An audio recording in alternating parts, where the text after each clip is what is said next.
Muy buenas tardes, bienvenidos a Vínculo Económico. Esta tarde platicamos principalmente de educación financiera y de cómo invertir en el mercado bursátil. Buenas tardes, Alan, ¿cómo estás? Buenas tardes, Iracema, buenas tardes, Edgar, y buenas tardes, ya noches, a todos los que nos escuchan el día de hoy y los que nos ven también. Así es. Edgar, muy buenas tardes, noches, ¿cómo estás?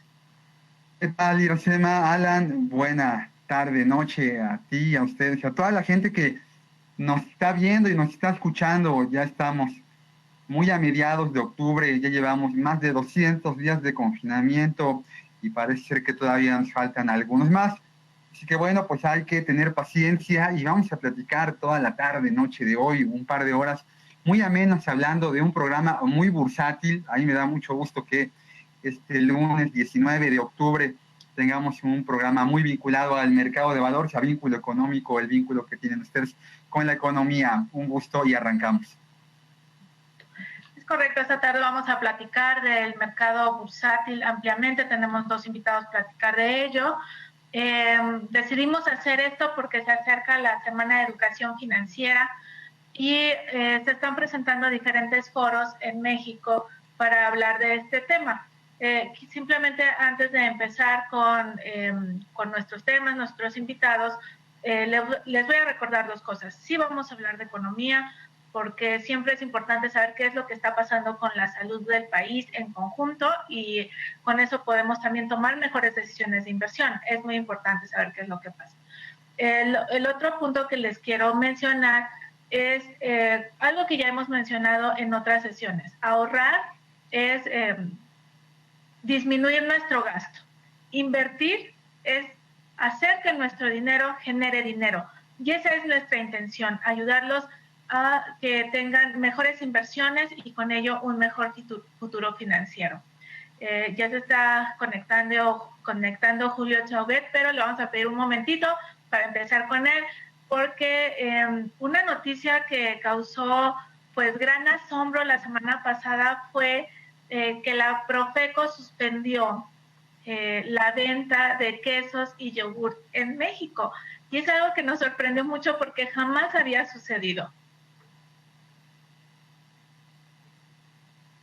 Bueno, Iracema, tienes toda la razón. No había sucedido, pero revisando un poco e investigando lo que todo este proceso de la cancelación o del veto, digamos de esa manera, al comercio de distintos tipos de queso y algunas marcas de yogur natural, ya tiene una justificación legal. En el pasado mes de julio de 2020 se aprobó una ley llamada la Ley de Infraestructura de Calidad. Entonces, ¿cuál es el objetivo de esa ley?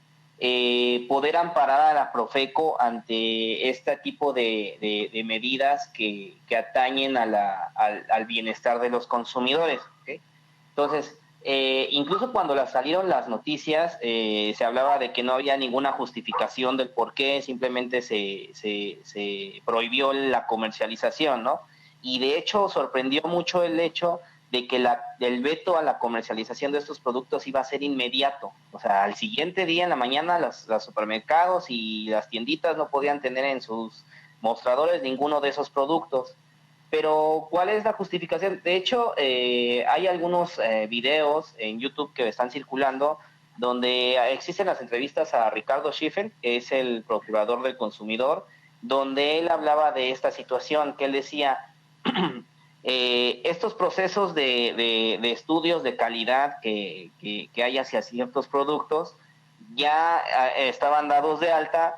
De hecho, a las empresas se les notificó desde un mes antes que había inconsistencias en ciertos productos, pero las empresas no lo acataron. Entonces, ¿qué hizo la Procuraduría? Pues legalmente, ya con esta ley que se ampara, actuar en consecuencia.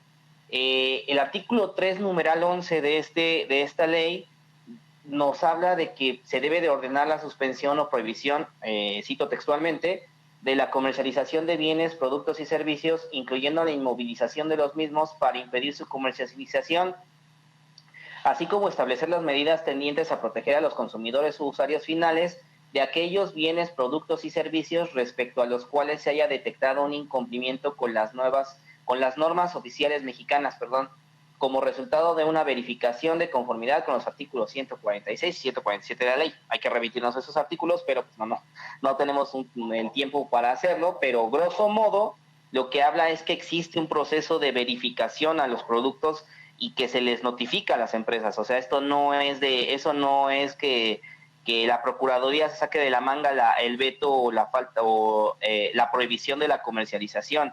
Esta ley es nueva. Yo creo que salvo el Universal, ningún medio la citó, y eso es importante, ¿no? Porque al final del día, como decimos en sesiones anteriores, en programas anteriores, este gobierno es de claroscuros, ¿no? Tanto existen cosas buenas como existen cosas malas, y yo creo desde mi punto de vista que esa es una cosa o una acción buena para el consumidor, y que es plausible que exista esta ley al margen de lo que hacen las empresas, sobre todo las agroindustrias, ¿no? Que como bien es sabido, pues sí, la producción de alimentos industrializados, sí, quierase o no, ha influido en el comportamiento del consumo de los mexicanos, y no solo de los mexicanos, sino de la gente a nivel mundial, y ha acarreado consecuencias el exceso del consumo de esos productos. Ahora bien, sí, entonces, dime. aquí lo interesante es que nunca se había sancionado, pero ya con lo que nos acabas de explicar que las empresas ya lo sabían, pues simplemente yo creo que pensaron que no iba a pasar nada, y simplemente pues se hizo, pues se llevó a cabo la ley y lo estipulado, pues, en bien del consumidor, ¿no? Entonces, sí, de hecho, de hecho, la justificación o el impulso que le da el procurador del consumidor a esta ley y a la iniciativa o a la acción que ha hecho la Procuraduría respecto a estos productos es que antes no existía un amparo legal para poder monitorear el comportamiento de las empresas en este sentido. Y lo que hacían las empresas cuando había una observación era entrar a juicio. Litigar estas decisiones de la Profeco, y en un lapso de 5 años se daba una resolución. Entonces, lo que quería la Profeco con esta ley era evitar todo ese tramo legal que pues desgastaba el accionar de la Profeco, y además corría el riesgo que el producto siguiera comercializándose en ese plazo de litigio, aunque al final del proceso fallara a favor de la Profeco, pero esos 5 años el producto seguía comercializándose. Entonces lo que la Profeco alega es que no podría pasar, no era justo para el consumidor seguir engañándolo con ese etiquetado, con esa publicidad y con la distribución de los productos, cuando todavía se estaba en un juicio por alguna dictaminación o alguna decisión de Profeco. Hay que tomar en cuenta que aquí el accionar de Profeco, esta ley es nueva, pero el accionar de Profeco tiene muchos años, no es de este sexenio. Los estudios de calidad, la revista de consumidor, todo esto tiene muchos años, y el objetivo de la Profeco pues es concientizar al consumidor y tener unas mejores decisiones de compra.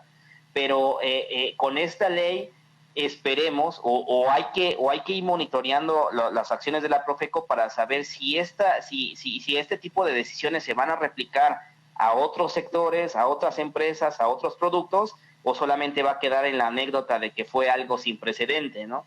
De hecho, Ricardo Schiffel habló de que se estaban reuniendo a partir de la decisión con las empresas diariamente, para que las empresas pudieran exponer que las observaciones de Profeco ya habían sido acatadas, y de suerte que ya existen al momento algunos productos que ya pueden restablecer su comercialización, entre ellos queso Panela Food, queso importado tipo manchego Nochebuena, imitación de queso Herrera, queso tipo manchego Lala deslactosado, el queso Portales tipo manchego, y bueno, entre los quesos, y existen otros más, son 12 en total, y el yogur Danone natural para beber. Entonces, esos hay que mencionar aquí que no quiere decir que el producto se produzca en las mejores condiciones, o que ya sea queso, o que ya sea yogurt, o que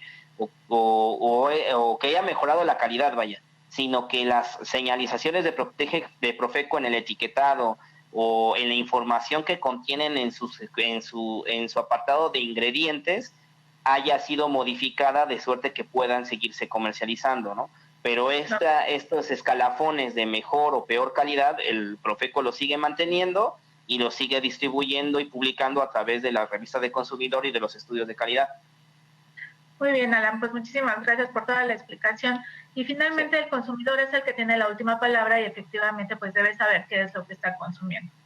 Y bueno, pues ya vamos a empezar con el tema bursátil y esta tarde nos acompaña Julio Chauvet, quien es CEO de Aprende Invirtiendo, y hoy vamos a platicar de alternativas de inversión, porque él es fundador de Foro Inversiones Digital 2020. En otros años pues ya ha impartido este foro, pero dada la contingencia, el nuevo estilo de vivir, pues ahora lo hacemos de modo digital. Julio, muy buenas tardes, gracias por acompañarnos.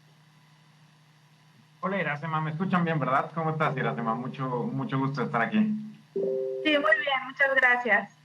Me da mucho gusto estar por acá. Pues muchas gracias por la invitación. ¿Quieres que te platique un poquito de lo que estamos haciendo? Sí, por favor. Fíjate que toda la tarde hemos estado mencionando que esta emisión en particular estaremos hablando bastante del mercado bursátil. Así es que, pues platícanos qué es el Foro de Inversiones, para quién está dirigido, cómo lo pensaste y adelante. Mira, te platico un poquito. Esta es la cuarta edición que hacemos del Foro Inversiones. Justo lo hemos hecho siempre de forma presencial, lo hicimos en la Ciudad de México, lo hicimos en Guadalajara y se quedó agendado, pero se canceló por la pandemia en Monterrey. Lo hemos hecho ya en 3 ocasiones anteriores y esta es la primera vez que lo hacemos en un esquema digital. Y a mí me gusta mucho la idea porque tenemos la oportunidad de recibir a muchas más personas de las que lo hemos hecho en otras ocasiones. El Foro Inversiones es un espacio en donde lo que hacemos es presentarle a las personas normales, comunes y corrientes como nosotros que quieren aprender a manejar mejor su dinero, diferentes alternativas que existen para invertir. Y justo, por ejemplo, en el Foro Inversiones Digital, de momento tenemos 33 ponentes confirmados, creo que todavía van a ser un par de ponentes más, y hablamos de todos los temas que tienen que ver con inversiones. Bolsa de valores, que ya estaremos platicando por aquí un poquito de esto, pero hablamos de bolsa de valores, hablamos de criptodivisas, de crowdfunding, nos acompañan bancos para hablar de temas de deuda, uniones de créditos o PIPOs. Entonces, la cantidad de temas financieros que tocamos en el foro es muy amplia. Es un evento que dura del 7 de noviembre hasta el 15 de noviembre, son 9 días de contenidos. Está pensado para personas que trabajan, entonces los horarios son muy amigables. Son entre semana por la tarde y los fines de semana un ratito por la mañana para que tampoco estés pegado a la computadora y tocamos todos los temas. Y creo que lo más padre es que es completamente gratuito. Solamente tienen que entrar a foroinversiones.com.mx y es completamente gratis. Cualquiera puede participar. Oye, qué interesante que es gratuito. Creo que eso permite que la gente pues se acerque más a conocer este tipo de temas. Las finanzas son realmente importantes, aun cuando de chiquitos, cuando vamos a la primaria, empieza la gente a decir, ay, las matemáticas son difíciles, y quizás por ahí viene arrastrando las personas el hecho de que hablar de finanzas como que no es el tema favorito, pero este tipo de foros como el que estás, como el que has hecho, el que estás invitando hoy, pues me resulta muy interesante para toda la gente, sobre todo que sea gratuito, o sea, que le quite el miedo, que no tenga el pretexto de que hoy no tengo dinero y que pueda acceder a él y conocer pues toda esta información. Respecto a la audiencia, ¿ya tienes un registro de cuántas personas se van registrando? Hasta el momento van cerca de 5,000 personas registradas, entonces es una gran audiencia. Creemos que vamos a cerrar con arriba de 10,000 participantes, que sería uno de los eventos más grandes que hemos realizado de este tipo. Y nos van a acompañar también en la parte de los ponentes. Ya hay ponentes muy importantes que nos van a acompañar, como Marcus Dantus, que aparece en Shark Tank, seguramente lo ubican. Él da muchas pláticas acerca de inversiones y de innovación. y tiene Startup México. Nos acompaña Casa Bolsa Quimber, Irving Cortés de SMD Trader. Y algo padre es que es un evento gratis, pero la mayoría de los ponentes son fundadores o directivos de estas empresas. Entonces vamos a poder escuchar lo que opinan los CEOs de cómo está la bolsa de valores o cómo está, por ejemplo, el tema de crowdfunding en inmuebles, en franquicias, en startups, todos estos temas, ¿no? Y es completamente gratis. Entonces yo creo que es, sin pensarlo, es una forma muy padre de aprender mucho de finanzas en solamente 9 días. Y además no se concretan a los instrumentos tradicionales, sino mencionabas que van a estar hablando de lo que es el crowdfunding y monedas digitales.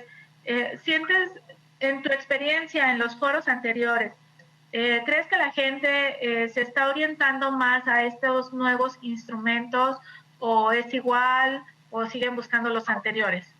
Mira, es una pregunta padrísima. Fíjate que en los foros nos han acompañado las principales empresas de crowdfunding del país, han estado con nosotros y también nos han acompañado bancos que ofrecen modelos tradicionales de pagarés y uniones de crédito que tienen esquemas de deuda a tasa fija súper simples. Y es muy chistoso porque la mayor cantidad de personas abre cuenta en las empresas de fondeo colectivo, de crowdfunding. Muchísimas personas abren cuenta para probarlas porque ellos, desde mi punto de vista, están democratizando el tema de inversiones, ¿no? Hay muchas empresas de crowdfunding donde puedes empezar con 100, 200 pesos, 1,000 pesos, 5,000 pesos e invertir en muchísimas cosas. Entonces, en mi experiencia, la mayoría de personas abren cuenta con empresas de crowdfunding, pero la mayor cantidad de dinero se coloca en productos tradicionales. O sea, invierten en bancos, uniones de crédito, bolsa de valores y temas por el estilo, ¿no? Que son esquemas que nos dan mucha confianza y que ya conocemos. Pero bueno, el tema de crowdfunding para mí llegó para quedarse. Están ayudando a que las inversiones se democraticen, permitirte invertir en inmuebles desde 1,000 o 2,000, 5,000 pesos, permitirte invertir en franquicias con 5,000 pesos, es una maravilla y justo estas empresas hacen posible eso, ¿no?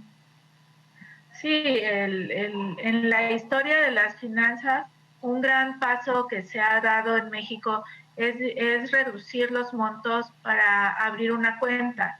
En el pasado, hace pues ya muchos años, yo empecé mi vida laboral en banco y la cuenta de ahorros, pues sí, podías empezar ahí con, no sé, 20 pesos, 10 pesos, porque estaba pensado para fomentar el ahorro, la cuenta de ahorro. Pero ya las inversiones, si era 28 días, plazos a 28 días, pues como que ya era un poquito de más dinero. Y hablar de bolsa, pues sí estábamos hablando de montos más altos, que era lo que solicitaban antes las casas de bolsa. Y hoy en día, pues no, vemos que CETES directo, abres desde 100 pesos y yo creo que es la cuenta con un monto mínimo que existe ya en México y a partir de eso pues podemos encontrar una gran cantidad de instrumentos en los que podemos ahorrar. Platícanos un poquito del desarrollo que has visto en cuanto a el tema fintech que integra al crowdfunding y las monedas digitales. ¿Cómo has visto este avance o desarrollo o cómo lo calificarías tú?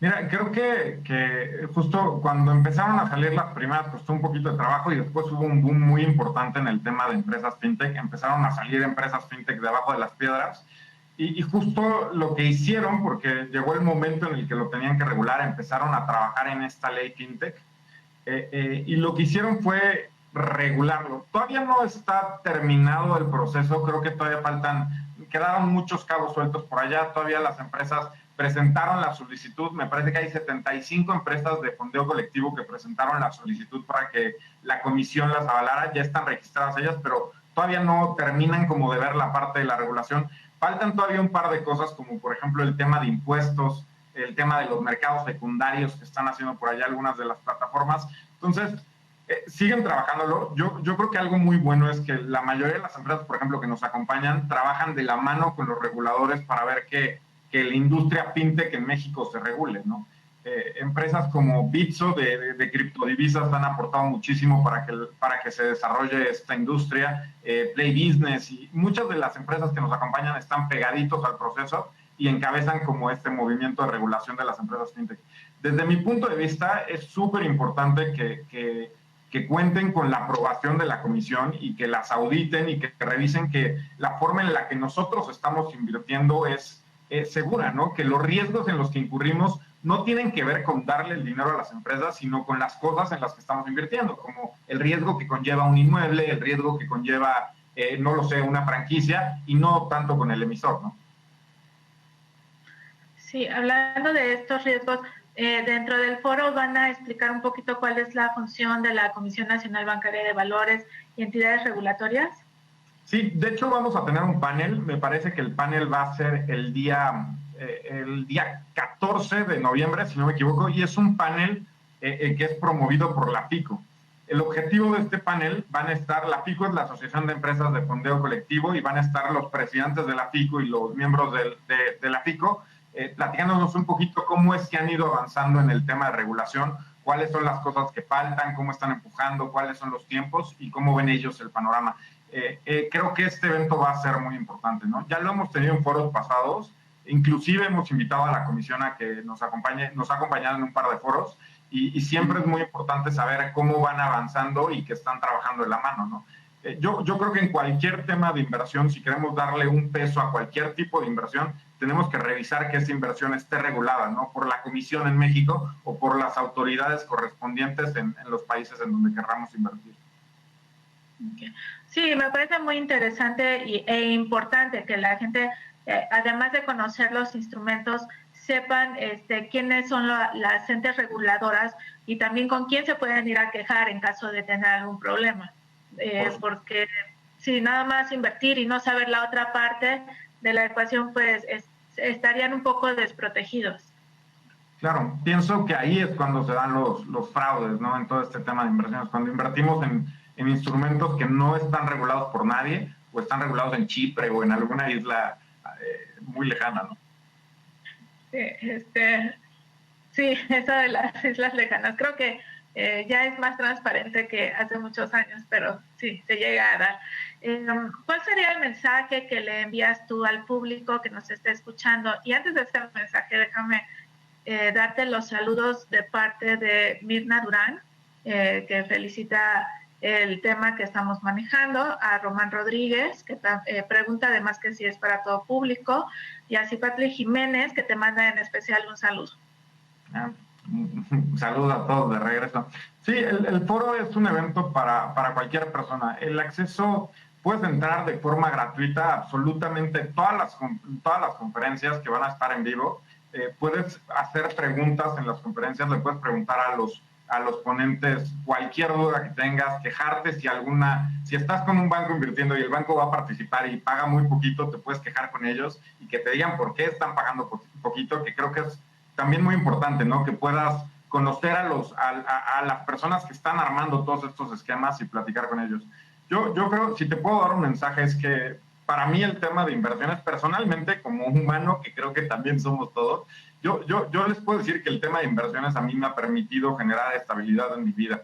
Y en épocas como ahorita, que está el tema del COVID, que a todos se nos mueven los proyectos que teníamos, nosotros tuvimos que cancelar varios foros presenciales. Cancelamos ya 3 foros presenciales por culpa de la pandemia y demás. La verdad es que estar invertido y hacer que tu dinero pueda generar rendimientos y genera un poquito de flujo para ti, te causa muchísima estabilidad. Muchas veces creemos que no tenemos suficiente dinero para empezar a invertir, pero al contrario, hay muchísimos instrumentos que empiezas con 100 pesos, como bien comentabas, y a lo largo del tiempo vas construyendo un patrimonio interesante y vas haciéndote estable gracias a los rendimientos que generas. Entonces, no lo dejen de lado, es nuestra obligación ver cómo le hacemos para que nuestro patrimonio crezca y esté protegido en este tipo de eventos, ¿no? Entonces, yo los invitaría a que vayan, es completamente gratis, si no les gusta una plática, hay varias en simultáneo, pueden entrar a la que sigue y aprender un poquito de cómo está todo el sistema financiero y decidir en dónde quieren poner su dinero. Sean conservadores o sean muy agresivos, hay una alternativa para ustedes, ¿no? Ok, pues muchísimas gracias, Julio, por acompañarnos esta tarde. Me gustaría, por favor, que volvieras a repetir la página donde se pueden inscribir. Es Foro Inversiones, como en mi playera, foroinversiones.com.mx. Es súper fácil la página. Desde ahí pueden ver la agenda, pueden agendar todas las pláticas en las que quieren participar y les van a llegar correos y recordatorios. Es sumamente fácil.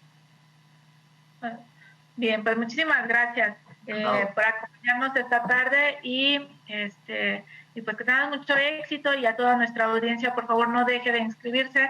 Yo le aseguro que va a aprender muchas cosas de este foro y va a poder interactuar con personas que manejan grandes cantidades de dinero, entonces saben muy bien qué hacer, qué darle recomendaciones de inversión.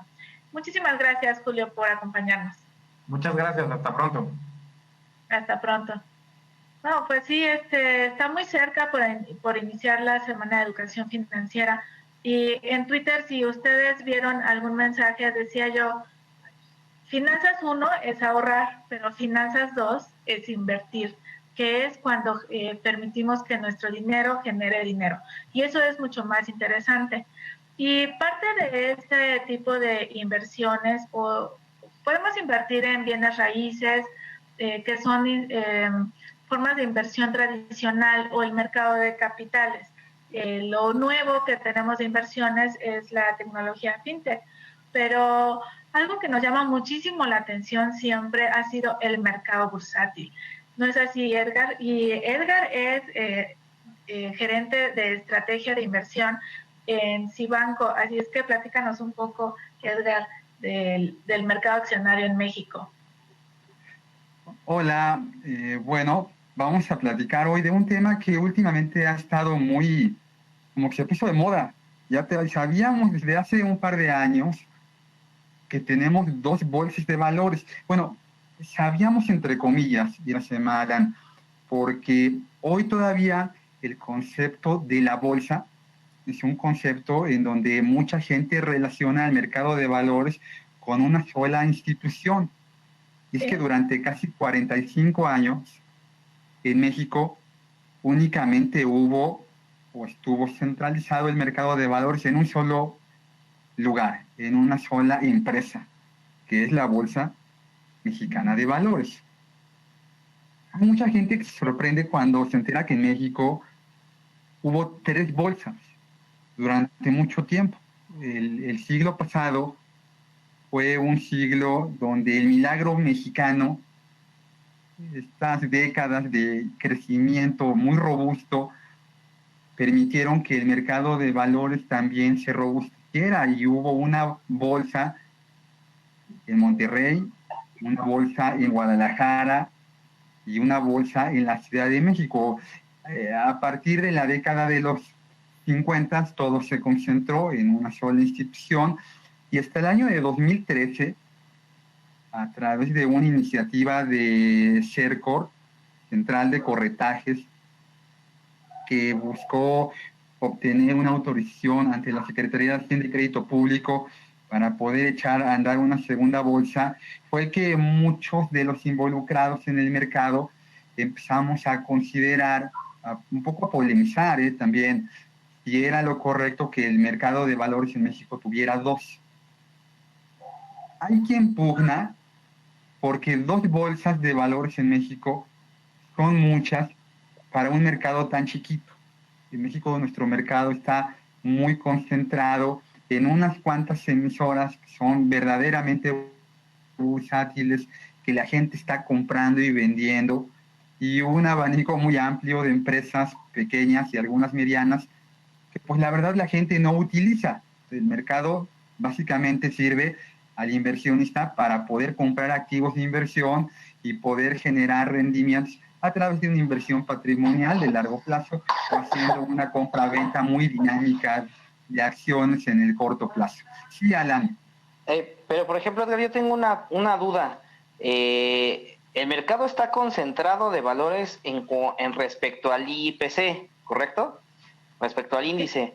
Pero lo que yo tengo entendido, y quiero que me aclares esta duda que tengo, es que existen más empresas que listan en bolsa y que se agrupan en otros subíndices. ¿Esto es correcto o no lo es tanto? Sí, hay índices sectoriales, Alan, que me parece que son muy poco explotados. De hecho, hay algunos índices regionales también en el norte del país, sobre todo Nuestros amigos regiomontanos tienen su propio índice, pero esto es muy poco utilizado por el mercado. Por ejemplo, te voy a poner un ejemplo que a mí me parece extraordinario. En Canadá, independientemente de que es el país que más bolsas de valores tiene, ¿saben cuántas bolsas de valores tiene Canadá? Canadá tiene 22 bolsas de valores. O sea, Canadá tiene casi la misma cantidad de bolsas de valores que México de estados. Pues exagero un poco, pero bueno, son muchas. Y hay una bolsa de valores en Canadá que está sectorizada para puras empresas del sector minero. Bueno, Canadá, todo el mundo sabe, no hay que ser experto, uno le prende a National Geographic o a Discovery Channel y ve que en el norte de Canadá todo el mundo se dedica a sacar oro y diamantes de la tierra. Bueno, es un país que históricamente ha sabido explotar de forma muy eficiente su subsuelo. En México también, ¿no? O sea, a mí a veces me sorprende lo atrasado que está el mercado de valores. He tenido la oportunidad de platicar, sobre todo con gente de Viva, de la Bolsa Institucional de Valores, que lleva María Ariza, y donde Santiago Salinas también muy atinadamente lleva el Instituto Viva. Y charlábamos de este retraso que es poco entendible. México construyó su industrialización sobre dos pilares, que de hecho son los colores que utiliza el edificio de la Bolsa Mexicana de Valores, el negro y el plateado, el negro por el petróleo y el plateado por la plata. Y hoy en día prácticamente no hay empresas de este sector cotizando en el país. Por ahí hay algunas mineras, está Peñoles, ¿no? Históricamente ha sido una empresa muy ligada al sector minero, Grupo México. En el tema del petróleo, pues es de risa, ¿no? O sea, tuvimos una de las empresas petroleras más grandes del planeta y es chatarra. Pues, o sea, es la verdad, ¿no? No estoy inventando, a ver si no se me vienen al ratito encima mis amigos por López Obrador, que luego me empiezan a corretear en Twitter. Pero pues es que es la realidad y volteamos y vemos que el mercado de valores es muy chiquito. Entonces, la finalidad del mercado de valores es darle al inversionista y a la empresa, a la iniciativa privada, la posibilidad de que a través de un mercado regulado, eficiente, transparente, pueda tener un espacio que anteriormente era físico. Cuando yo trabajé en el edificio de la Bolsa Mexicana de Valores, en el piso 7, en casa de Bolsa Finamex, yo me acuerdo que cada vez que había una manifestación, lo que fuera, eran barcelonistas o el 2 de octubre, no se olvida, lo que ustedes me dijeran, nos cerraban la puerta y decían, ustedes no van a pasar. Y pensaban, yo creo que éramos los dueños del dinero. Pues no, la bolsa ya opera de forma electrónica y en ese contexto Viva ha hecho muy bien las cosas. Hace un par de semanas la Bolsa Mexicana de Valores pues decretó un receso que luego se convirtió ya en una suspensión durante todo el día. Fue de las 11 de la mañana a las 3 de la tarde, es mucho tiempo. Para la gente que nos está escuchando, nos está viendo, el hecho de que se dejen de operar algunos minutos las transacciones en el mercado de valores generan pérdidas millonarias, multimillonarias. Hay gente que necesitaba, por ejemplo, yo necesito dinero y tengo acciones de la empresa que ustedes me digan, América Móvil. Si el mercado de valores se suspende y yo necesito ese dinero que va a liquidar temas 48 en 48 horas hábiles y no hay un sistema que me permita que del otro lado alguien me compre, ¿qué voy a hacer? Puede ser una urgencia. Se pierde mucho dinero y ahí la Bolsa Institucional de Valores ha venido a complementar este abanico de opciones que el inversionista y también el emisor tiene, porque el emisor es una parte fundamental del mercado. Iracema, Alan, toda la gente que nos ve y nos escucha. El emisor tiene la necesidad de capital y vaya, por Dios, que hoy la iniciativa privada necesita lana. el que haya una bolsa que venga a generar competencia en costos, porque el hecho de que una empresa salga a bolsa amerita amerita que se le invierta. Es mucho más barato que ir a pedir dinero a un banco. Ayer me acerqué a un aeropuerto, no les voy a decir el pecador nace, dice el pecado, y platicando con el tesorero, me decía Edgar, pues mira, sí tenemos mucho dinero, somos un aeropuerto, tenemos alquilados todos los locales comerciales y llegan aquí aviones de muchos lados, pero nos gastamos muchísima lana, ¿sabes en qué? ¿En qué, Edgar? En el estacionamiento del terreno que tenemos aquí al lado, que no era nuestro, y lo compramos y se gastaron decenas de millones de pesos. Y dije, perfecto, ¿cómo estructuraron la emisión? Y se me quedó viendo y me dijo, ¿cómo qué? Y yo dije, ¿cómo se financiaron? Me dijo, no, fuimos a pedir un préstamo al banco. Yo dije, a ver, ¿cómo? Son un aeropuerto, ustedes podrían haber estructurado una emisión, un certificado que se pudiera emitir, ya sea a través de bolsa o de forma privada, con costos muchísimo más económicos, con opciones que les permitieran financiarse a un plazo mucho más accesible, porque al banco hay que pagarle cada 30 días o cada como se hayan puesto de acuerdo. Y ahí las condiciones en una emisión propia las estructura el emisor. Bueno, pues esta falta de cultura bursátil, que es algo que me parece que también se redondeó mucho con la aparición de Viva. Y yo de momento cuando vi a Viva, vi que también la Bolsa Mexicana de Valores echó a andar su maquinaria que tenía pagada. Durante muchos años la Bolsa Mexicana de Valores era el club de Toby. Y yo tengo muchos amigos en la Bolsa Mexicana de Valores y bueno, pues a lo mejor me están escuchando, pero era una realidad. La Bolsa Mexicana de Valores estaba muy contenta, muy satisfecha con las emisoras que tenía, pues era un monopolio. Y cuando llega la Bolsa Institucional de Valores hay quienes dicen, vamos a repartir el mercado, un mercado ya que es de por sí muy chiquito, en dos empresas. Pero me parece que hay, en este contexto de competitividad, lo que va a generar la competencia es que tanto Viva como la Bolsa Mexicana busquen más emisores. Y más emisores también significan más inversionistas. Y es una dinámica de compra-venta que va de la mano. Yo sí creo que hay una gran cantidad de inversionistas que tienen muchísimas ganas de salir al mercado de valores, invertir su dinero, a aprender, a generar un patrimonio de largo plazo, que es la finalidad principal de la bolsa, de las inversiones, que en México están sumamente restringidas. Ya hoy empezamos a tener plataformas que le permiten al pequeño y mediano inversionista, que generalmente acababa siendo arraigado en la sucursal bancaria, y yo no tengo empacho en decirlo, me parece que es el peor lugar para invertir. Yo trabajo en un banco, yo trabajo en el área de fondos de inversión de un banco mexicano, pero en la sucursal de banco, usted es literalmente un número más, en donde tienes un plazo fijo a 28, 90, 180, 360 días y párale de contar. Mientras que a través del mercado de valores puedes tener un abanico gigantesco, es ya muy grande.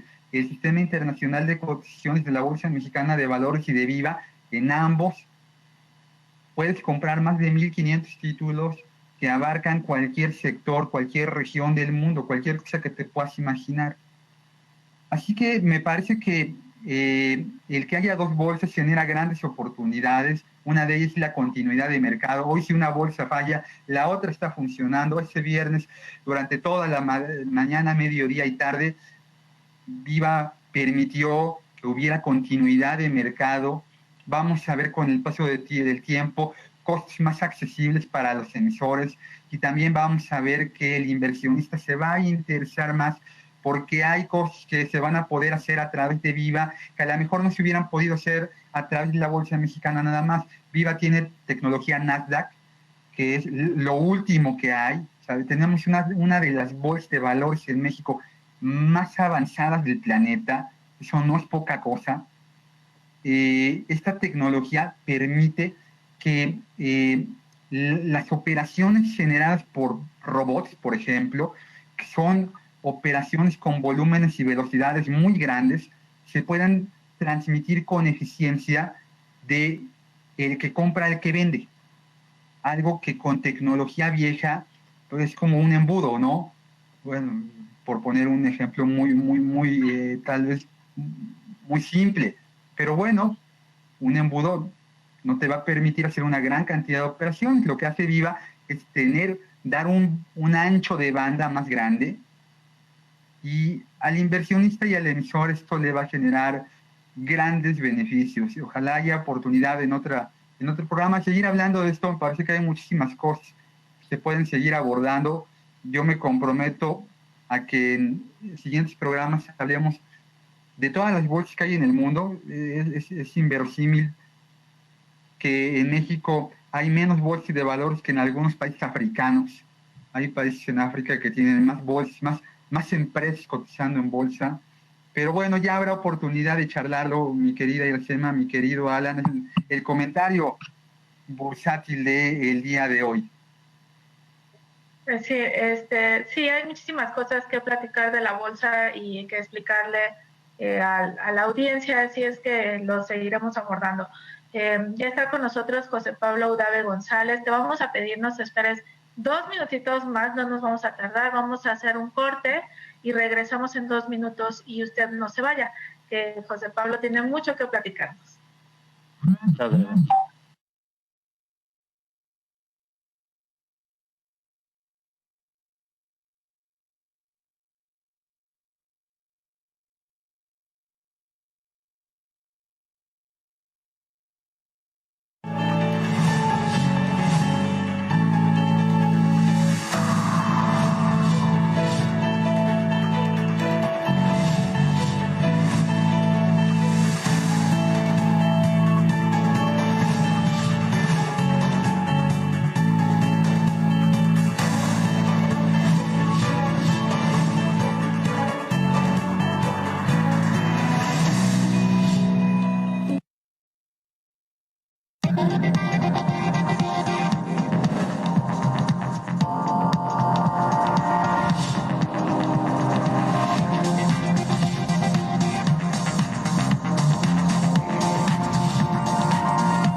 Proyectateradio.com.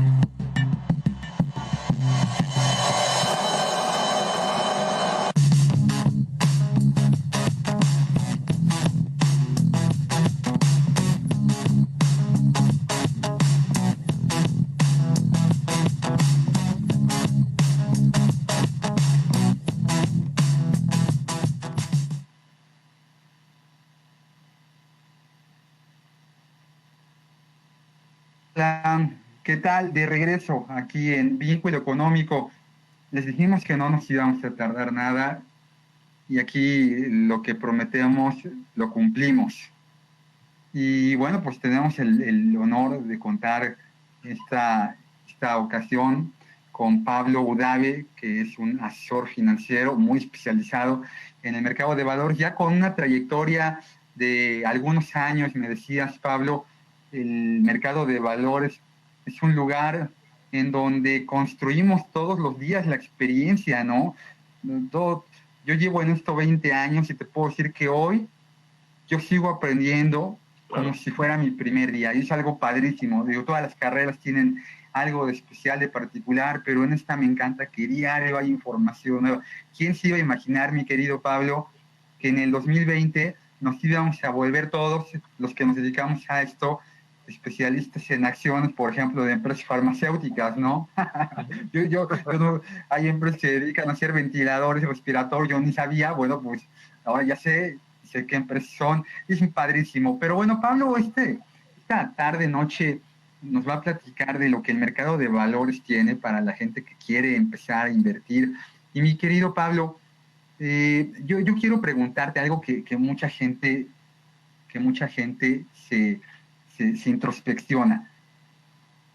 ¿Por qué debería de invertir en el mercado de valores? ¿Qué oportunidades hay para un inversionista primerizo en este gran monstruo que llamamos mercado de valores? ¿Tú qué le dirías? ¿Tienes a alguien aquí enfrente y que quiere aprender a invertir? ¿Cómo lo introducirías, mi querido Pablo? Muy buena noche. Perfecto, Edgar. Pues primero que todo, muchas gracias por la invitación. Un honor estar con grandes figuras del medio financiero. Ha sido un camino de casi 4 años en este tema bursátil. Recuerdo cuando empecé en este tema, un tema que nunca terminas de aprender, como lo comentas. Diariamente, los que nos dedicamos a esto, aprendemos cosas nuevas. Nos hicimos especialistas en nuevos mercados que hace 2 años yo no sabía que estaban ahí mismo por la misma crisis financiera. Y bueno, volviendo al tema del inversionista primerizo, yo también vengo del sector bancario. Recuerdo muy bien cuando llevaba un inversionista conmigo: Pablo, quiero invertir en un pagaré bancario y quiero que me des algo seguro, ¿no? Yo les platicaba un poco también del tema de bolsa de valores. Les comentaba principalmente que la rentabilidad que hay es muy superior a lo que te da una institución bancaria, un instrumento de renta fija, y sobre todo que les trataba de encaminar sobre la visión de que al momento que uno invierte en bolsa de valores se está haciendo socio de una parte muy pequeña, pero sigue siendo socio de esa empresa, ¿no? Entonces, al momento de abordar a los clientes, trataba de encaminarlos a ese mundo bursátil de una manera muy, muy, muy fácil de entender. Les decía, tú cuando vas a Soriana, por ejemplo, que es una empresa que cotiza en bolsa, tienes 2 opciones. Tú eres consumidor, tú ves el panorama de Soriana, tú ves, por ejemplo, la infraestructura y demás, pero tú tienes oportunidad de no nada más ser cliente de Soriana. Tú puedes ir a una casa de bolsa desde 100 pesos, por ejemplo, y puedes comprar acciones de Soriana y hacerte accionario directamente de ellos. La rentabilidad que te ofrece la bolsa, la verdad, es una rentabilidad impresionante. Incluso en esta crisis financiera yo he visto empresas como Gruma, que ha crecido hasta un 66% desde marzo, 13 de marzo, empezó a crecer la acción impresionantemente. Es una de las acciones que me encanta seguir, y veo la parte de rentabilidad incluso en tema de crisis financiera.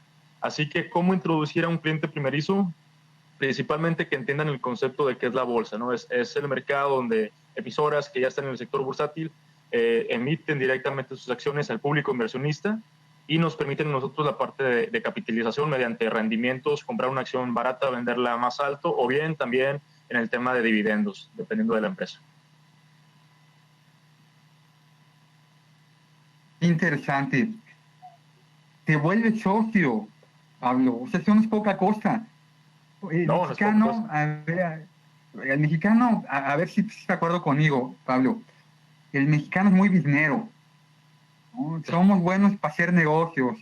Todo mundo dicen qué poner tu lana, ¿no? ¿Qué negocio hay que entrarle? ¿En qué negocio? Tú pones un puesto de comida y te dijeron, mira, te quedó muy buena, ponte más temprano, ahora agrégale el otro. Y bueno, aquí en México, en el país, tenemos grandes empresas dedicadas al sector de comida, por ejemplo, ¿no? ¿por qué crees que algo tan sencillo y que te potencia tanto le genera tanto miedo al inversionista mexicano? Yo tengo una teoría y yo creo que influye mucho que el mercado de valores o la bolsa la vemos muy hollywoodense. Pues vamos a las películas de Wall Street, por ejemplo, y vemos que para invertir en bolsa necesitas grandes cantidades de dinero. Vemos que los corredores hablan un idioma que nadie entiende y la gente se asusta. Realmente dice, no, es que yo para meterme en eso, caray, es que yo no sé qué es una acción, no sé cómo se obtienen los rendimientos, o por ejemplo, cómo con tan poquito dinero voy a poder empezar a trabajar con empresas como América Móvil, como Gruma, como Genoma Lab. Entonces, ahí yo creo que la gente tiene un mal concepto de lo que es el mercado de valores, lo que es principalmente la Bolsa Mexicana de Valores, y creen que para entrar en bolsa tienen que ser unos gurús financieros, que se recomienda tener bases financieras, que en este caso es nuestra chamba como asesores, encaminar un poco al cliente. Pero ahí yo creo que es mucho desconocimiento de que el mercado de valores sí está a la vuelta de la esquina, si lo queremos ver así. Cada vez veo más facilidad de casas de bolsa que puedes abrir cuentas desde 100 pesos con una plataforma regulados por la Comisión Nacional Bancaria de Valores, pero la gente sigue teniendo esa incertidumbre, pienso yo, por la mala encaminación que ha tenido desde las películas de Hollywood, hasta también que la gente no se acerca directamente a qué es la bolsa. Se quedan con la inversión bancaria tradicional o incluso ponen su dinero bajo el colchón. Así de sencillo. Sí, y yo ahí te doy toda la razón, Pablo. El asesor financiero, el asesor bursátil tradicional, tiene esta autolimitante. Nos creamos un halo de ser un poco inalcanzables. Claro. Está todo ¿cómo decirlo? Sin querer ser peyorativo, ¿no? Pero tenemos fama de ser muy sangrones. Tenemos fama de tener un lenguaje muy limitativo para la gente que no entiende de finanzas. Entonces, obviamente, claro, yo me remito a mis días de escuela. Si el profe que se ponía a hablar de ecuaciones diferenciales y yo no sabía ni siquiera despejar, yo le tenía pavor. O sea, claro, me pongo en los zapatos de la gente que tiene dinero ahorrado y que ha estado durante toda la vida invertida en un plazo fijo, se iba a tomar su tacita de café con el ejecutivo, con el gerente sucursal, y un día escucha que el mercado de valores es el lugar donde hará diferencia su patrimonio. Y se topa con un cuate que se pone a hablarle de análisis técnico y fundamental y gráficas de velas japonesas. Ese señor o señora en 5 minutos va a estar convencida de que tomó una mala decisión en irse a asesorar con ese cuate. Claro. Hay que aterrizarle a la gente las cosas muy sencillas. Mi querido Pablo, el inversionista joven en México ya está preparado para invertir en el mercado de valores. ¿Tú crees que ya el mercado está apto para captar a toda esta gente que va a invertir de muy largo plazo? Sobre todo. Yo estoy totalmente convencido, Edgar, que sí, y en urgencia, porque hablando, por ejemplo, del sistema de pensiones, que es un sistema, y disculpa la expresión, muy mediocre, más para nosotros que empezamos a cotizar en el seguro después del 97, las pensiones que vamos a tener por parte de una administradora de fondos para el retiro, pues va a ser muy baja. Entre mis amigos, entre colegas, más que todo los amigos de mi edad, yo tengo 29 años, los invito mucho de que, oye, tú puedes crear tu plan de pensiones. No, Pablo, es que me afore y esto me lo está dando. Le digo, no, en serio, tú puedes crear tu plan de pensiones con una casa de bolsa, puedes irte con un asesor certificado ante mí, figura 3, o bien tú puedes aprender sobre lo que es la inversión en bolsa, entender básicamente que es un análisis técnico fundamental, y también te exhorto mucho. Recuerdo muy bien en un curso de bolsa que me dieron que hay 3 tipos de análisis: fundamental y técnico, que conocemos, y el análisis real. Cuando me dijeron eso no lo entendía, hasta que me dijo, cuando tú vas a Soriana, tú ves la infraestructura de Soriana y tú realmente estás viendo cómo va creciendo la empresa. Cuando tú pagas tu plan de Telcel, estás viendo cómo es el crecimiento de América Móvil. Cuando tú vas al Oxxo cotiza en bolsa ante un conglomerado, entonces ahí te das cuenta de que tú diariamente consumes empresas que cotizan en bolsa. ¿Por qué no ser de ser un inversionista pasivo a una cuenta corriente que el banco saca rendimientos en los mercados, a un inversionista activo directamente con lo que es una casa de bolsa, metiéndonos al mercado ya bursátil directamente. Entonces estoy convencido que los jóvenes tenemos mucho potencial para crear un buen patrimonio de aquí a 10, 15, 20, 30 años, que nos falta la parte de jubilación. Sí, a mí me pasaba mucho, ¿sabes con qué? Cuando Banco Walmart, ¿te acuerdas? ¿Se acuerdan? Echó a andar motores y tenían pagares bastante buenos. Y la gente hacía fila y decía, "Ay, yo quiero un pagaré de Banco Walmart". Y yo decía, ¿por qué esta gente, en lugar de comprar pagares de Walmart, por qué no invierte en Walmart? Si tanta confianza le tienes, y como ahorita tú dijiste, esa gente se siente segura porque entra a la tiendota donde lleva toda la vida comprando, donde es súper, claro, ¿no? Compran desde la verdura y el pan hasta llantas para el carro, y dicen, aquí está bien seguro. Pues si está bien y seguro, ¿por qué no, en lugar de comprarle un pagaré, por qué no mejor compras acciones y te vuelves socio de esa supercadena de almacenes? Estoy convencido, igual que tú, que el joven está como para ya empezar a invertir. Y el inversionista ya maduro, mi querido Pablo, ¿qué es lo que se va a encontrar en el mercado de valores? Yo quiero que me des tu opinión de lo que esperas en el mercado de valores para lo que resta de este año. ¿Cómo nos va a ir? Pues mira, yo creo que depende mucho de los sectores a los que estemos siguiendo. Yo, lo personal, como operador en el mercado de capitales aquí en México, yo soy muy casado con empresas de consumo básico, empresas que no son muy cíclicas en este tipo de niveles de crisis financiera.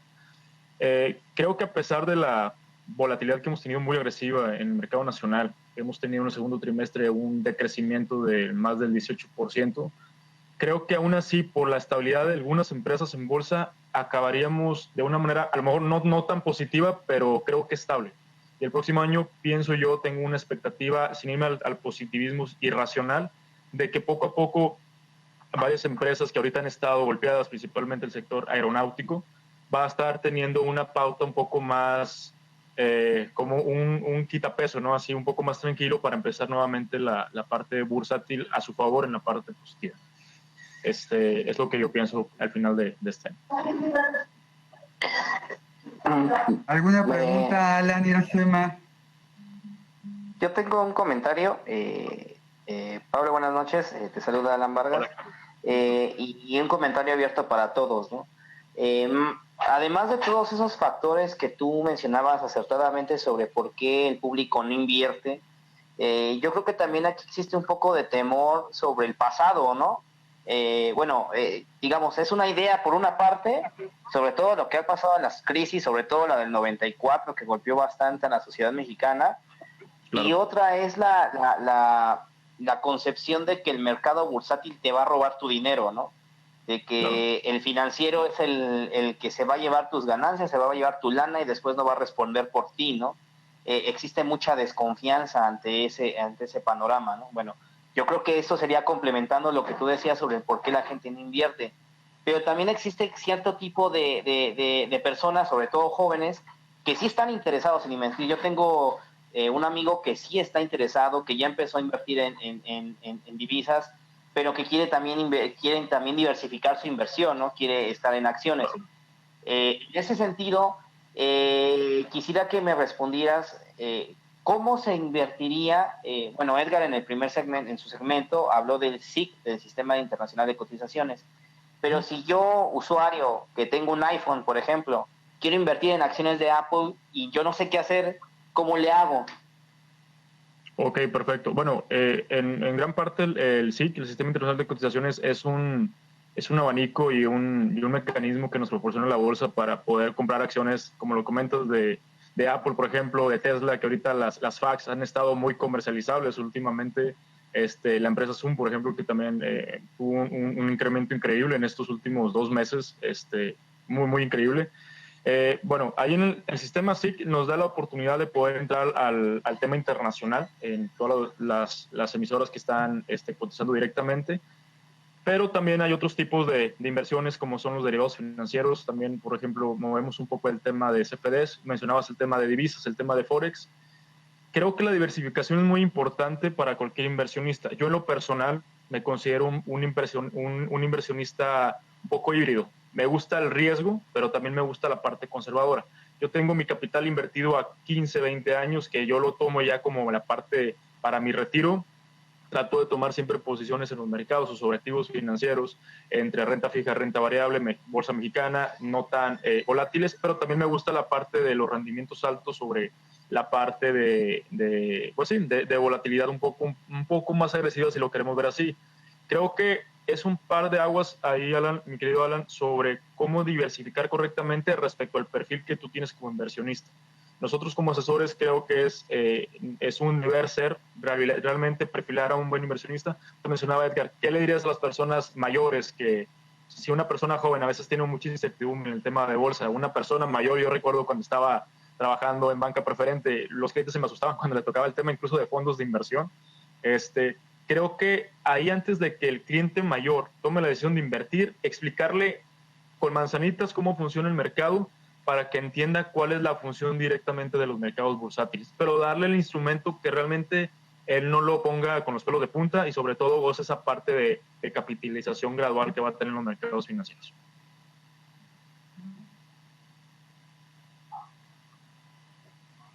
Ok, hay un par de comentarios, mi querido Pablo. Anaí Rubens dice que aunque no sé nada de inversiones o de finanzas, es importante por cultura conocer comentarios como ustedes que nos están enseñando. Gracias, Anaí. Y Pau González dice, ¿con cuánto podemos invertir? Pablo, ¿qué le dices a alguien que quiere empezar en esto? ¿Con qué montos mínimos se puede arrancar? Mínimo desde 100 pesos, tú puedes ir a una casa de bolsa, sin mencionar nombres, hay casas de bolsa que son totalmente digitales. Desde 100 pesos puedes abrir tu cuenta, te la autorizan y puedes empezar a hacer trading directamente en el mercado accionario. Muy bien, pues por último, mi querido Pablo, tus redes sociales, ¿dónde te pueden encontrar? Sí, claro, me pueden encontrar en LinkedIn, José Pablo Dave González, y también me pueden encontrar en la página que utilizamos de la firma de inversiones, es ursatil.com directamente. Ursatil.com. Bueno, ya lo saben, Pablo, te quiero agradecer mucho que hayas estado esta tarde, noche con nosotros. Esta es tu casa, esperemos tenerte aquí Muchas próximamente. Gracias. Un abrazo. Estar con cada uno de ustedes. Gracias.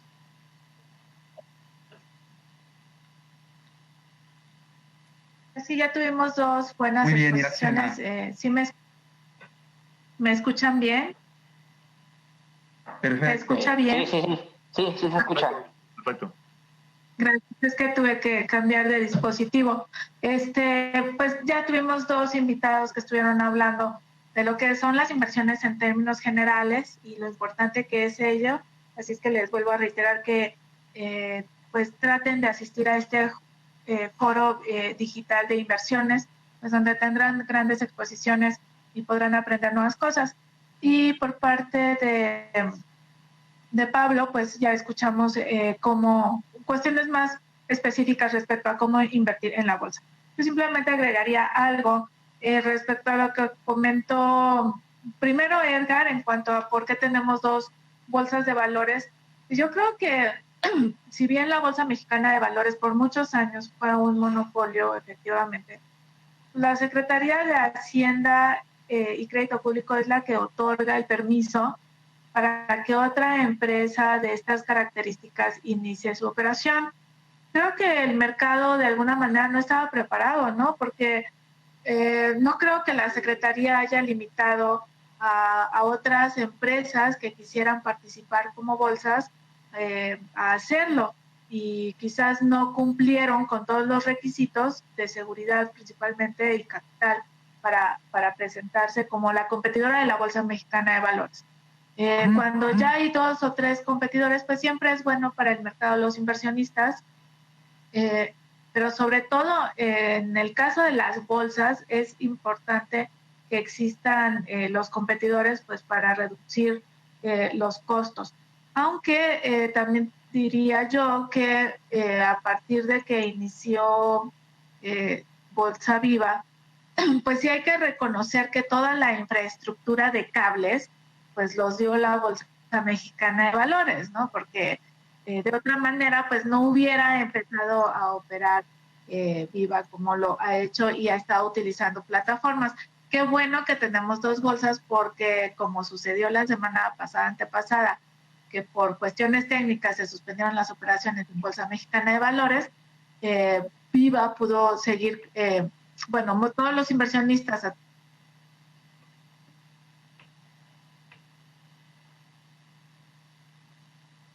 No se oye tu micrófono, Iracema.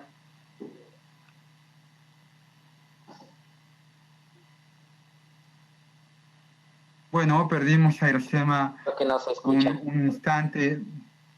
Es la magia de transmitir en vivo, mi querido Alan, toda la gente que nos escucha, que nos ve. Sí, en efecto, lo que Iracema dice es muy cierto también.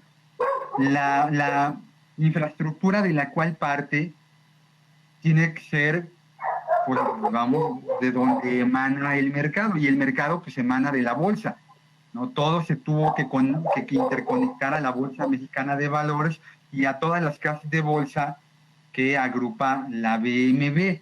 Es algo muy parecido a lo que ocurrió con Telmex, ¿no? O sea, toda la gente que quería hacer una llamada telefónica, pues tenía que utilizar la infraestructura de Telmex, aunque el proveedor del servicio fuera otra empresa del mismo sector. Aquí funciona igual.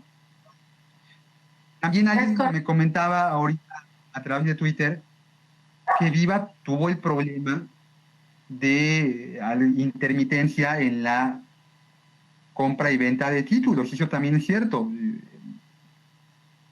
Sí. ¿Qué tal, amigos? ¿Cómo están? Por momentos sí son muy grandotes, muy chiquito, perdón, a la hora de tratar de meter todas las operaciones por una bolsa que tal vez no estaba acostumbrada a eso. Pero bueno, en cualquier modelo de negocio es importantísimo la continuidad de negocio, ¿no? Sobre todo en el mercado de valores. No sé, ¿tú qué opinas, Iracema? Sí, mira, yo conozco afortunadamente así los fierros y todo el sistema de interacción de la bolsa, y en algún momento estuve conocí las instalaciones alternas de la Bolsa Mexicana de Valores, donde se concentraba todo el equipo, y en aquel entonces que visité yo esta sede alterna de la bolsa, veía yo cómo se estaban haciendo las pruebas para evitar precisamente que se suspendieran operaciones. Y la inversión que hizo la Bolsa Mexicana de Valores para poder tener esa conectividad súper rápida, pues era pues naturalmente millonaria, ¿no? O sea, entrar al edificio y ver la instalación de plataformas digitales, pues es nada más ver así tipo Matrix, ¿no? Puras máquinas alrededor y no ves a nadie operando. Sin embargo, el recurso humano sí hacía pruebas para disminuir los tiempos de respuesta en la operación, lo cual me parece muy importante, porque uno como inversionista puede hablar y ahí en lo que piensa, si compro o no compro, le están dando un precio, ¿no? 54 pesos la acción, pero quizás cuando ya tomemos la decisión, pues a lo mejor ya cuesta 48 o más, no sé, ¿no? Pero sí es muy importante el tiempo de respuesta. Bueno, otra cosa que quería mencionar respecto a los comentarios de Alan, de que los inversionistas o las personas no se han convertido en inversionistas por desconfianza, porque ha habido descalabros, pues no descalabros, sino caídas en los mercados accionarios. Y yo agregaría que además de desconfianza, también existe desidia entre la población. O sea, si la gente no sabe más de educación financiera, pues realmente no entiendo por qué no. O sea, hoy en día, quizás en el pasado no era tan fácil saber de educación financiera o de estos temas bursátiles, salvo la persona que estuviera interesada en invertir. Pero hoy en día, en el presente, y que ya le toca a todos los millennials esto, pues hay muchísimos foros, como lo mencionamos al principio del programa. Está Foro Inversiones, que cada año hace este foro, para acercar a la gente y para explicarle qué es lo que pasa con su dinero y cómo lo pueden hacer crecer. También hay un foro que es para finanzas personales, más dirigido al ahorro, a la administración de tu dinero, pero todo eso conlleva lo que es educación financiera. Y no es el primer año en que se presenta, en esta ocasión lo hacen en el Museo de Economía, en el centro de la Ciudad de México, pero también es digital dada la pandemia, o sea que toda la República tiene acceso a ello. Entonces, bueno, la Conducef en noviembre va a iniciar la Semana de Educación Financiera y junto a la Conducef, pues los van a hacer todos los bancos en México. De tal manera que yo sí considero que también hay un poco de desidia por parte de la población de no acercarse a conocer todos estos temas, pero sobre todo, como bien decías, Edgar, si el asesor, si la persona que te va a atender te recibe diciendo que de acuerdo al análisis técnico, la tendencia es bajista o que hay que hacer un pull o un call, bueno, pues no, así no se puede recibir a una persona, ¿no? Entre analistas se podrá hablar de todos los análisis y todo el lenguaje técnico, pero hacia las personas no, eso no. Entonces, ojalá me estén escuchando los analistas para que aterricen un poco su lenguaje cuando alguien le pide opinión sobre el mercado. Y bueno, nada más para terminar, todavía falta nos platiques sobre la generación de plazas o empleo. Les diría que hay como que cuatro factores importantes que está observado. Definitivamente, la de que conlleva respeto. Otra vez está el audio. ¿Qué pasa en la economía? Porque en función de la economía, del crecimiento, va a tomar las decisiones de inversión para moverse de un mercado a otro buscando la mejor rentabilidad. De tal manera que si la segunda ola de COVID avanza, pues se teme que regresemos al confinamiento y eso significa que pues el periodo de recuperación de la economía, si bien se estima para México de unos 5 años, pues podría ser menor. Realmente hoy China dio a conocer que presentó un crecimiento de 4%. El mundo No, no hay problemas. la economía, considerando que es comprador de materias en el mundo. Entonces, el tema de las decisiones de inversión en el mercado accionario, así como las elecciones en Estados Unidos, de ellas la autorización de apoyo económico para los estadounidenses que más de todas esas personas pues que no tienen trabajo y con ello pues esperamos que la economía estadounidense pueda repuntar un poco o dinamizarse y con ello México. Y para el periodo de reportes trimestrales, y esto es que las empresas mexicanas están obligadas a presentar sus estados financieros cada 3 meses y de esta manera podemos evaluar qué tan mal le ha ido a la empresa y podemos tomar decisiones de inversión junto de la mano de nuestro asesor financiero. Y bueno, pues hay que estar muy pendientes, el tipo de cambio ronda los 21 pesos, se supone que si hay noticias positivas podría romper ese nivel hacia 20.80, sin embargo yo lo sigo viendo que a finales de año regresará a niveles cercanos a 22 pesos. Y para el mercado accionario igual, dependiendo si hay buenas noticias, podría regresar hacia los 38,000 puntos el IPC y en caso contrario, pues bajar hacia los 36,000 puntos. Y bueno, terminado el tema de finanzas, vamos a ver qué ha pasado con el empleo en México, Alan. Bueno, muchas gracias, Iracema. Antes de entrar en materia, creo que quería hacer un comentario sobre lo que tú hablabas, ¿no? De la educación financiera, porque lo tengo en el tintero, pero yo creo que con base en lo que tú hablabas, que mucha gente no está 100% afina a la educación financiera, no está interesada incluso. Yo creo que también aquí es un problema de desigualdades, ¿no? El sábado me tocó estar en un pueblito a Quixtla, Puebla, por unos asuntos personales, y en el momento de pagar un café me decían, no tenemos terminales de tarjeta de crédito o de débito porque no tenemos banco. Entonces,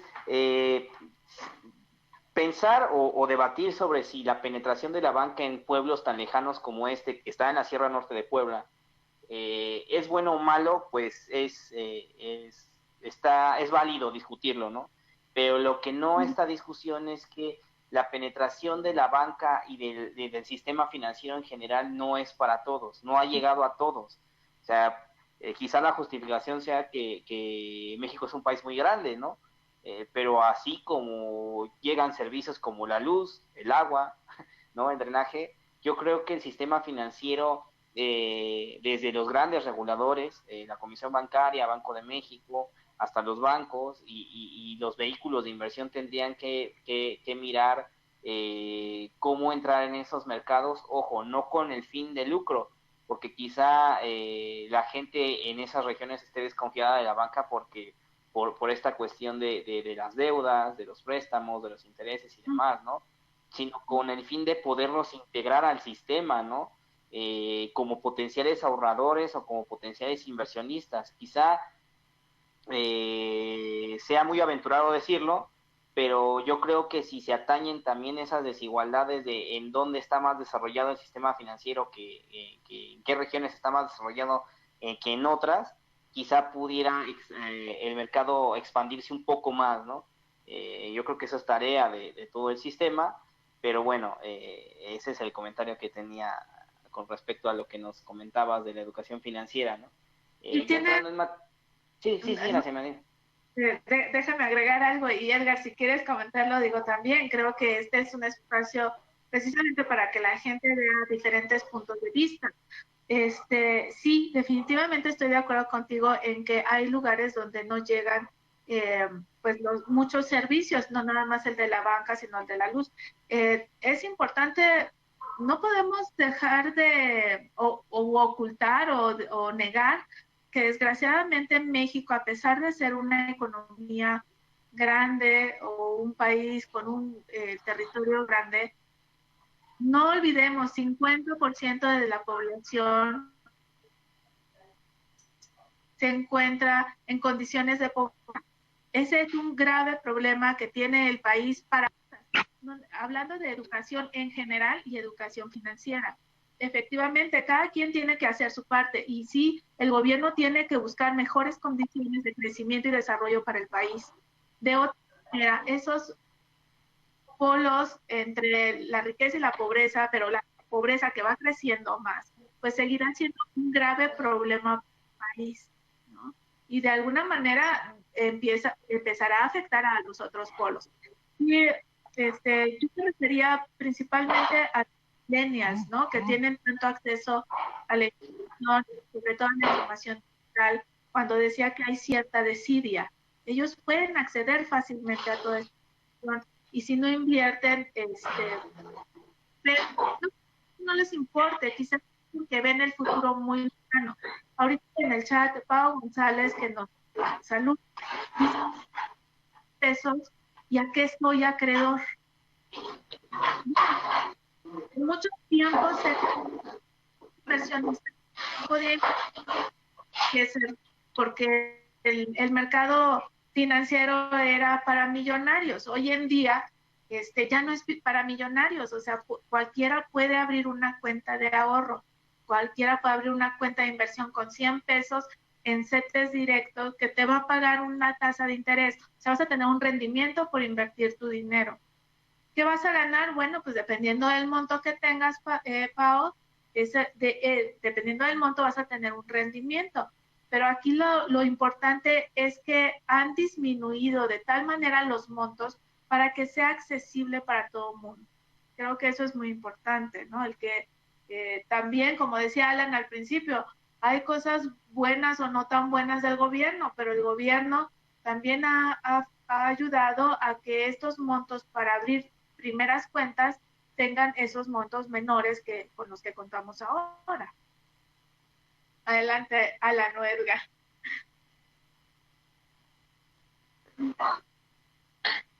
Bueno, sí, como tú bien dices, Iracema, yo creo que sí también atañe un problema de desigualdad de ingresos. Es por obvias razones que un sistema financiero desarrollado acarrea, ¿no? A gente que tenga los recursos para intervenir en él. Y también esta cuestión de los millennials, ¿no? Pero también a pesar de que nosotros tengamos una conceptualización de que es una generación con un ingreso suficiente, ha habido incluso reportajes que no lo es, ¿no? O sea, parte es desidia, pero también en parte esa misma desigualdad de que podemos ver en la Sierra Norte de Puebla y en Polanco, en la Ciudad de México, es tan grande como también en las propias clases sociales o en los propios estratos de edad o generacionales en una sola población, ¿no? Hoy los millennials tienen, o los jóvenes tienen un problema de desempleo muy fuerte, un problema de ingresos insuficiente, incluso existe la falta de desarrollo en cuanto a su nivel educativo, ¿no? No todos tienen las mismas oportunidades, ¿no? Entonces, quizá nosotros conceptualizamos un poco el punto del desarrollo viendo una región rural y una urbana, pero también tenemos que tomar en cuenta que dentro de regiones urbanas desarrolladas existe también esta disparidad, ¿no? Con base en ello, salen los datos el pasado 12 de octubre, ya no los pudimos comentar, de la generación de empleo formal del IMSS, es decir, todo el personal que es dado de alta en el sistema de seguridad social.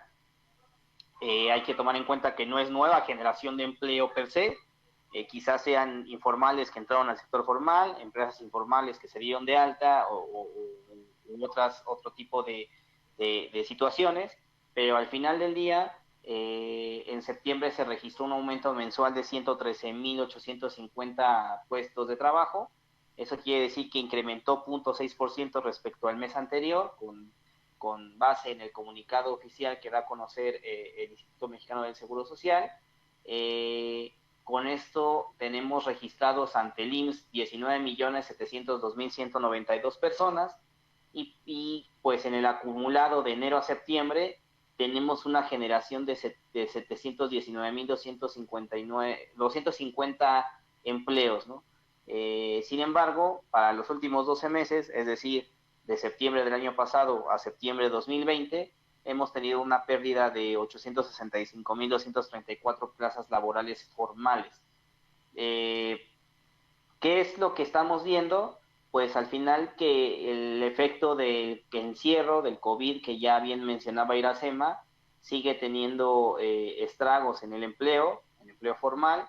Estamos viendo que ante los registros del IMSS hemos tenido una pérdida de una magnitud que roza los 900,000 de los 900,000 a 1,000,000 de personas aproximadamente, y que pues parece ser que la generación de empleo de nota o la generación de empleo o el registro, perdón, formal de empleados al IMSS denota una recuperación lenta en el sector. En ese sentido, INEGI publica la encuesta del sector manufacturero, donde se dan indicadores de horas trabajadas, remuneraciones medias y personal ocupado. Esto sí fue al mes de agosto, tiene un mes de rezago respecto a los números del IMSS, pero estamos viendo que el empleo en el sector manufacturero, personal ocupado, está teniendo una desaceleración importante. Es decir, está creciendo, pero no al mismo ritmo de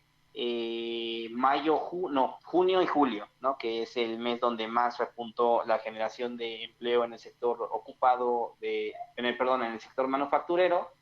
Crece 4.4% respecto al mes anterior, pero pues respecto al mes del año anterior, es decir, agosto del 2019, sigue teniendo una caída del 3.9%. No solamente estamos viendo que el empleo no se está recuperando respecto a la pandemia, porque al final la caída más pronunciada fue en los meses de abril y mayo, sino que al menos específicamente en el sector manufacturero, el empleo no se está recuperando desde inicios del 2019.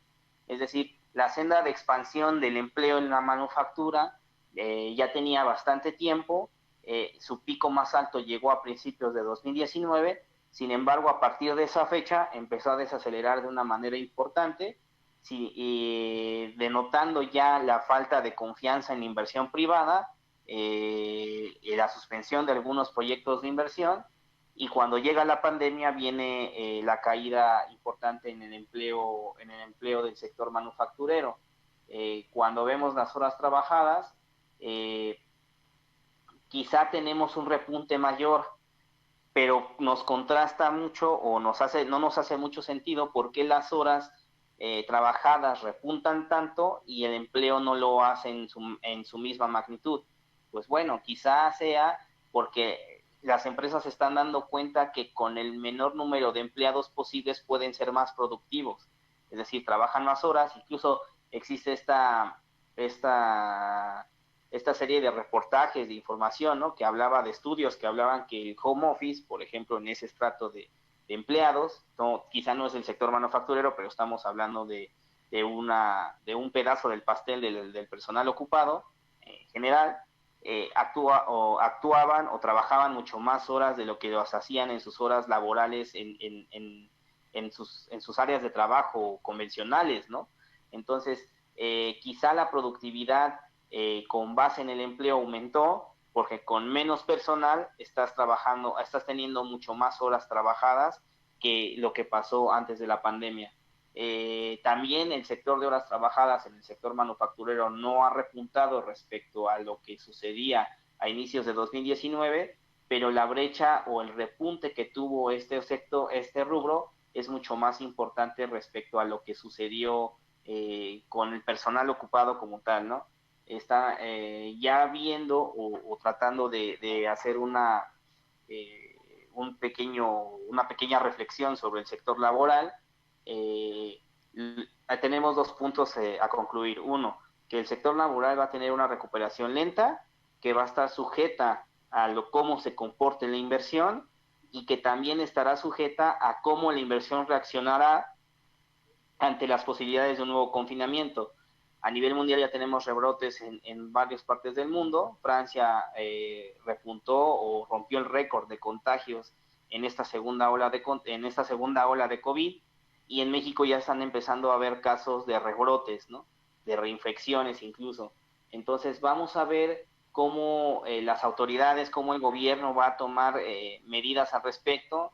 Hay que ver si el encierro o el confinamiento va a ser igual de agresivo, si los semáforos van a tener permisiones, porque por ejemplo tenemos el contraste de que estar en semáforo naranja, pero ya tenemos abiertos gimnasios, ya tenemos abiertos ciertos deportivos, es un ejemplo, ¿no? Que quizá hablen de una reapertura gradual de los sectores, pero si llega a haber, o si llegamos a regresar en semáforo rojo, teniendo como base que el semáforo sería la directriz del comportamiento del COVID, vamos a ver qué tantos sectores están reacios a cerrar, o si el gobierno les da permisiones especiales para seguir operando, ¿no? Sobre todo porque existen sectores muy golpeados, ¿no?, como el sector restaurantero, los sectores de servicios en general, y la cuestión del sector manufacturero, que quizá ante una nueva ola de contagios en Estados Unidos no se vea tan impulsado vía TEMEC, pero es cuestión de esperar, es cuestión de tiempo. También hay que ver si son ciertos estos esfuerzos del gobierno federal, que está hablando de una inversión fuerte o un gasto fuerte en la compra de vacunas cuando éstas salgan, pero también la incertidumbre estiva en que no sabemos cuándo va a salir la vacuna, ¿no? O sea, no es una fecha definitiva decir que en enero ya todo va a regresar a la normalidad y vamos a ser felices, ¿no? Ni en marzo, ni en junio, ¿no? O sea, podemos tener un estimado de qué es lo que vaya a suceder, pero no sabemos a ciencia cierta qué vaya a pasar, porque los ensayos, como ya lo hemos dicho en otros programas, los ensayos de vacunas están teniendo fracasos importantes. Entonces las farmacéuticas tienen que empezar de cero para buscar al final la vacuna efectiva, ¿no? También contrasta con el caso de Rusia, ¿no? Que incluso ya tiene 2 vacunas dadas de alta ante COVID, en contra de COVID, pero todo esto es un juego de ajedrez, ¿no? Oye, Alan, sí, en Rusia nada más se hicieron como las primeras 2 etapas, la verdad no sé cuántas etapas son, y ya se empezó a aplicar, ¿no? Uh-huh, sí. Muy valiente la hija del presidente, pero pues no es llegar a la tercera etapa, ¿no? De estudios. Sí, claro. También aquí hay que tomar en cuenta un aspecto muy importante, ¿no? Yo creo que no solamente en vacuna COVID, en cualquier tipo de información, quizá no estamos tan apegados a lo que pudiéramos pensar sobre países como Rusia o China, ¿no? No sabemos si en verdad las vacunas son tan efectivas o no son efectivas, no sabemos si en verdad la información que circula en los medios es tan cierta o tan falsa, porque yo creo que esos países tienen como que una forma diferente de operar en cuanto al manejo de su información, ¿no? No solamente hablamos de estadísticas económicas o las vacunas, ¿no? Sino la información en general, las noticias, ¿no? Entonces, yo creo que obviamente si llega a suceder alguna reacción positiva o negativa ante la vacuna relevante en Rusia, lo vamos a saber. Sin embargo, ahí está en el tintero la cuestión de la vacuna rusa, ¿no? Y si funciona, ¿qué tanta capacidad de penetración tendría en otros países, ¿no? Sí, y esto también volvemos al mismo concepto de lucha de poderes, ¿no? Si llega a tener éxito, ¿qué tan importante llegaría a ser la penetración de la vacuna si es que, por ejemplo, Estados Unidos la permitiera, ¿no? Para otros países. Y aquí ya entra esta cuestión de la estrategia geopolítica, ¿no? Quizá estamos centrados en un punto importante que es la vacuna, pero ese punto acarrea otras cuestiones más complejas, ¿no? En cuanto a las relaciones internacionales, ¿no? Ya aterrizando nuevamente a lo que ha sucedido en México, teniendo un poco del panorama del empleo, rápidamente comentar que salió una encuesta importante, quizá no la hemos manejado mucho aquí en Vínculo Económico, pero es la encuesta de seguridad pública urbana, ¿no? Muchos de los problemas económicos o de seguridad, mejor dicho, devienen de lo que sucede en el entorno económico, ¿no? De lo que sucede en el empleo, de lo que sucede en los ingresos. Y sale al mes de septiembre y parece ser que ha habido un declive importante en la percepción de inseguridad. En la percepción total, el 67.8% de los encuestados de áreas urbanas se siente inseguro respecto al último dato que tenemos de marzo, del 73.4%. Sin embargo, por estratos de género, las mujeres siguen teniendo un peso importante en la percepción de inseguridad, con el 72.7%, ¿no? Las áreas en las cuales la gente se siente más insegura son con mayor percepción de inseguridad, mejor dicho, es Ecatepec, en el Estado de México, Fresnillo, Zacatecas, Coatzacoalcos en Veracruz, Villahermosa en Tabasco, Toluca del Lerdo en el Estado de México también, y otra entidad del Estado, Naucalpan, ¿no? Entonces, yo creo que a pesar de que tuvo una baja importante respecto a la encuesta anterior, seguimos viendo que el aspecto de sentirte o no seguro en la región donde vives sigue siendo una determinante importante, no solamente para la gente, ¿no? Que es el punto focal de esta encuesta, ¿no? Y no se puede desdeñar, pero también se traslada a la confianza en la inversión, ¿no? Por ejemplo, en esta encuesta, al final, el comunicado está en INEGI, al final viene unas grafiquitas de barras donde te dice el porcentaje de la población de 18 años o más en qué lugares se siente más insegura. Y el lugar donde se siente más inseguro, o los 3 primeros lugares son los cajeros automáticos en vía pública, el transporte público y el banco, ¿no? O sea, no es cosa menor y son cosas que vivimos prácticamente todos los días, ¿no? Estos asaltos, transporte público, los ya llamados, los ya, perdón, muy anunciados los asaltos a cuentavientes, ¿no? Que cuando sacan grandes cantidades de dinero en ventanilla y se especula mucho sobre la corrupción entre cajeros y delincuentes. Entonces, yo creo que estas encuestas reflejan mucho de lo que el empresario siente, ¿no? No sé, un ejemplo para que la gente lo tenga un poco más aterrizado. Yo estoy en Ciudad Neza, ajá, claro, tengo un terreno baldío y quiero invertir en una tienda de conveniencia, ¿no? En un Oxxo, o en una bodega horrera, o en lo que tú me digas, un negocio. Pero si yo veo que en esa avenida atracan mucho o asaltan mucho, si yo veo que existen problemas de extorsión, que no es un problema menor, pues yo no voy a invertir ahí, no me voy a sentir confiado. Y eso es en un ejemplo ilustrativo. Entonces eso hay que trasladarlo a las grandes empresas, ¿no?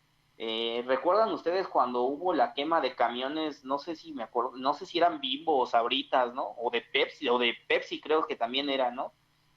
O sea, todos esos factores, tanto los que atañen al individuo como los que atañen a los empleados, generan un ahuyento en la inversión, ¿no? No solamente es la cuestión de la gobernanza por decir si López Obrador es socialista o capitalista, ¿no?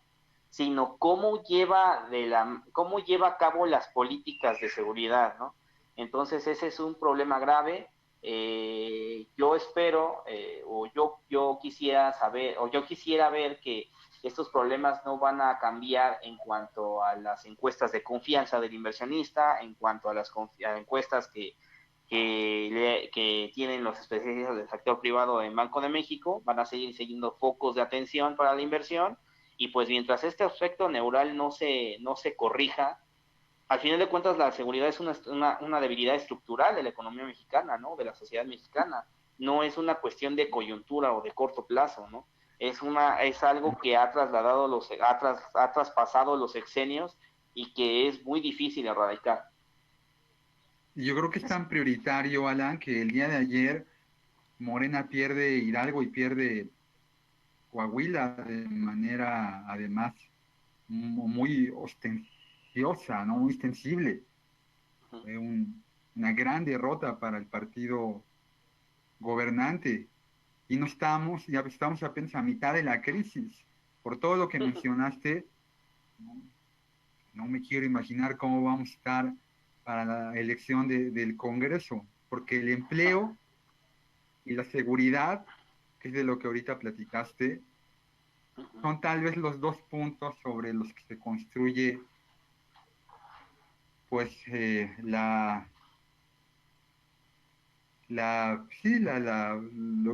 sentimiento del votante, ¿no? Uh-huh.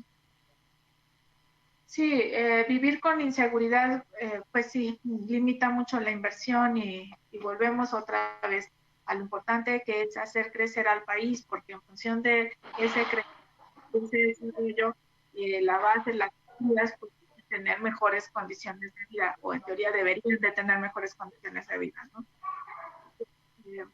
Pues sí, es terrible que muchos años en México viviendo estos temas de inseguridad. Ya se nos está acabando el tiempo. 3 minutos dirán.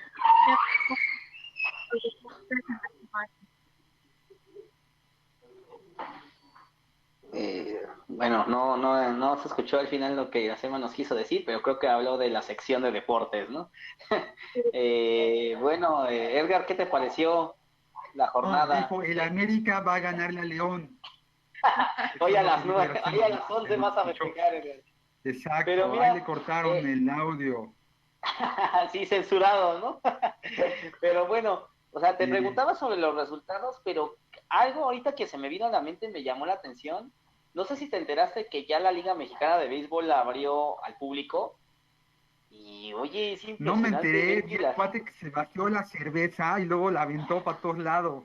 Sí, o sea, a eso me refiero. Yo me quería volver chango. No inventes, o sea, ¿cómo es posible que reabran y que la gente no lo comprenda, no entienda la magnitud en la que estamos? Fíjate que no es excluyente de México, ¿eh? porque cuando fue la final de la Europa League, no creo que lo haya comentado antes, entre Sevilla e Inter de Milán, ya hubo gente en el estadio en esa final y los seguidores del Sevilla ya andaban sin cubrebocas. Entonces, no sé si sea esta maña o esta cuestión de que el cubrebocas te asfixia o te cansa o ya no lo quieres tener, pero no es excluyente de México que los protocolos de seguridad se violen, ¿no? A la semana pasada le di un poco de un repasón a lo que son las funciones de box en Estados Unidos. Ya se va a tener público, no hubo un estimado de cuántos van a ser, pero como todo deporte genera expectación y la gente va a estar tratando de exacerbar las emociones a través de un grito, ¿no? Pero eso es un factor de riesgo para que se propague el COVID. Si se la mientes al árbitro con cubrebocas, no te oye igual. Entonces, bueno, hay que quitárselo y ya. Como Miguel Herrera, ¿no? No es cierto. No es cierto. No, los que me están escuchando, por favor, no hagan eso. Es más, no vayan al estadio. Si no les gusta cómo narran los de Azteca o los de Televisa o los de Fox, le ponen mute y ven el partido. Lo ven con su novia, con su hijo, con su familia y no se arriesgan. No hay necesidad. El deporte, bueno, el fútbol, decía Valdano, es lo más importante de lo menos importante. Así que no pasa nada, de verdad, si no vamos al estadio. Preferible estar sanos para que cuando ya haya vacuna, como lo platicamos, regresemos en familia, la pasemos a todo dar y no estarnos jugando la vida por ir a ver al equipo de nuestro gusto. Me parece muy sensato. Las ligas y los equipos están decidiendo no permitir el ingreso de la gente.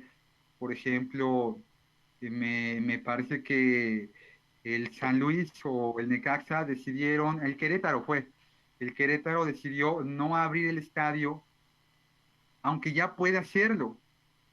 Son gente que cuida a la gente. O sea, me parece que es el punto medular de todo esto.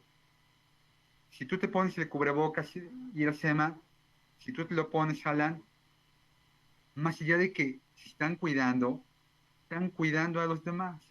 Bueno, si tú vas al estadio y además no sigues las medidas correctas de seguridad, no es que no te estés cuidando, es que te vales tú, pero en realidad te vale todo, te vale toda la gente.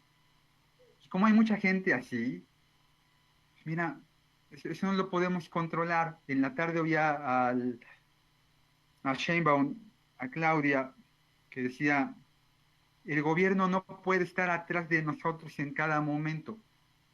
Claro. O no puede haber un policía atrás de ti diciéndote ponte el cubrebocas.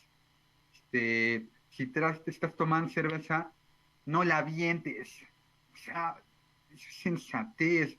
Nadie te lo tiene que decir, no tiene que subirlo a redes sociales para que te lamentemos todos. No lo haces. Si no sabes, dicen, si no la sabes controlar, no la consumas.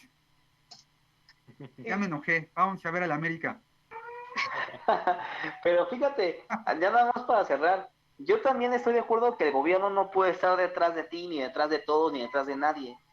Pero también hay instituciones alternas al gobierno en las cuales debe de caber la sensatez, en el sentido estricto del fútbol, es la Federación Mexicana del Fútbol.